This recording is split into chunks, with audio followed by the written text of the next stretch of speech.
পাখিরা ডাকছে, মানুষ অফিসে যাচ্ছে, বাচ্চারা স্কুলে, মা রান্নাঘরে ব্যস্ত, বাবা নামাজ পড়ে বসে আছে।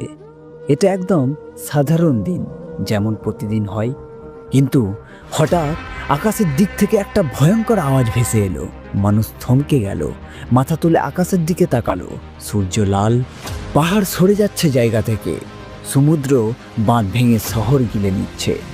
মা তার ছেলেকে খুঁজছে, একজন ভাই তার বোনকে চিৎকার করে ডাকছে, কিন্তু সে তাকেও দেখছে না। কেউ কাউকে চিনতে পারছে না। আজ কেউ বলে আমার টাকা কই, আমার গাড়ি, আমার বাড়ি কই, কিন্তু কিছুই থাকবে না, শুধু থাকবে আমলনামা। হাত কাঁপছে, চোখ ভিজে যাচ্ছে, আর একটাই প্রশ্ন, তুমি কি নিয়ে এসেছিলে এই দিনের জন্য? না, এটা কোনো গল্প না, এটা কোনো সিনেমা না, এটা আমাদের ভবিষ্যৎ। এই দিন আসবেই। তুমি কি প্রস্তুত আছো?